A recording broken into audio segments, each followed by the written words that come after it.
আসসালামু আলাইকুম সম্মানিত ভাই বোনেরা। আমি একটি অলিতে জীবনের কাহিনী বলবো। অলিরা যা দেখে আমরা তা দেখি না।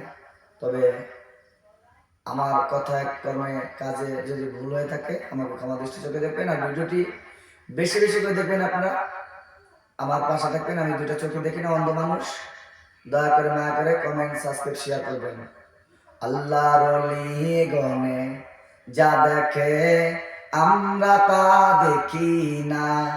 আল্লাহর অলি গনে যা বলতে পারে আমরা তা পারি না।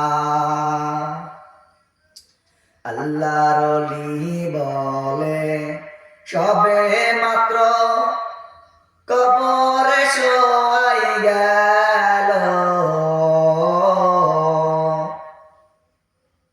ওই কবরটিকে লোকজন মাটি দিয়া শোয়াইয়া 40 কদম যাইতে না যাইতে লোকজন যখন বিদায় হইয়া যায়, আল্লাহর অলি বলে ওই কবরের ভিতরে হাওমাও করে চিৎকার আর কান্নার আওয়াজ ছুটে আসে।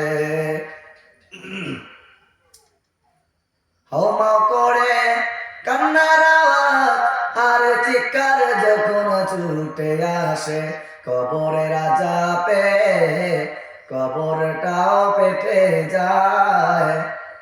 আর কিছু মৌমাছি দেখে একদল মৌমাছি উড়ে এসে ওই কবরের ভিতরে ঢুকে গিয়ে জাহান্নামের দরজাগুলি বন্ধ করে দেয়।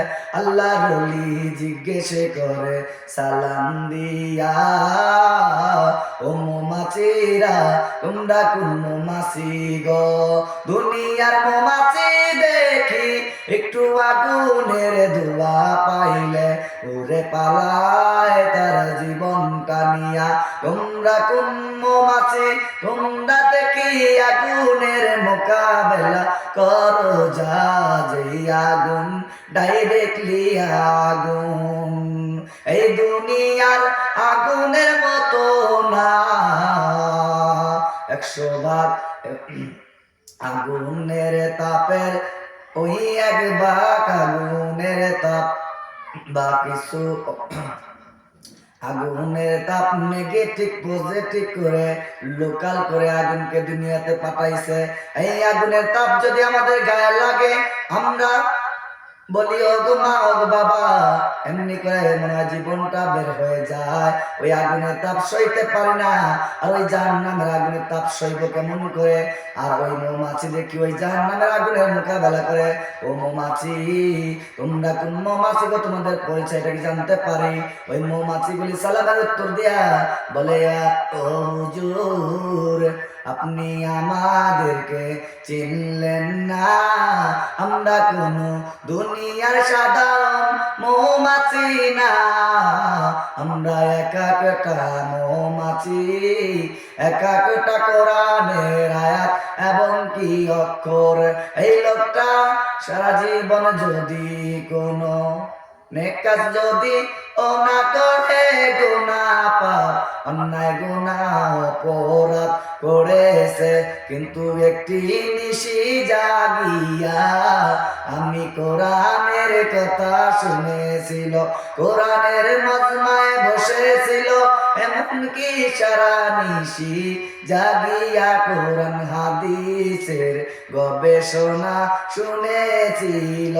আল্লাহ পাঠাইছে আমাদেরকে এই আগুনের মোকাবেলা করিতে।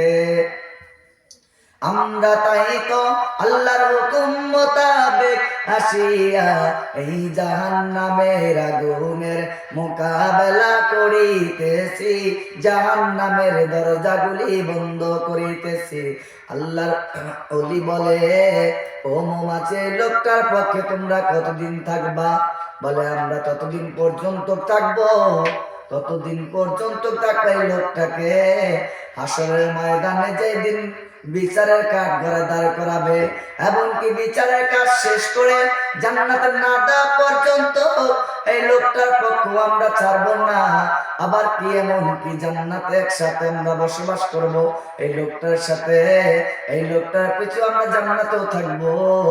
ওই লোকটা যখন জান্নাতে যাইবে একসাথে থাকিব, আল্লাহর ওলির জীবনের কাহিনী, আল্লাহর ওলি যা দেখে আমরা তা দেখি না। অতএব আল্লাহর ওলি গণেরদের মানতে হবে, পীর আউলিয়াদেরকেও মানতে হবে। হক্কানি পীর এর বিরোধিতা করা যাইবে না। পীরের হাতে হাত রাখো মানা নাই, কিন্তু হক্কানি পীর আর ওই পীর যদি তোমাকে সঠিক রাস্তা দেখায়, তুমি দেখবা যে ওই পীরের হাতে যখন হাত রাখতে যাও, বায়াত হইতে যাইবা, ওই পীর তোমাকে সঠিক রাস্তা দেখায় কিনা, এমনকি কোরআন হাদিস তার ভিতরে এলেম কালাম আছে কিনা, তাহলে এমন পীরের হাতে হাত রাখিও। ও ভাই বোনেরা, আমি অনেক কথাই বললাম, আমার কথায় কাজে কর্মে যদি ভুল হয়ে থাকে আমাকে জিন্দেগির জন্য এই দুনিয়াতে যদি অপরাধ করে থাকি আপনাদের সাথে, আমাকে ক্ষমা করবেন, ক্ষমা দৃষ্টি চোখে দেখবেন।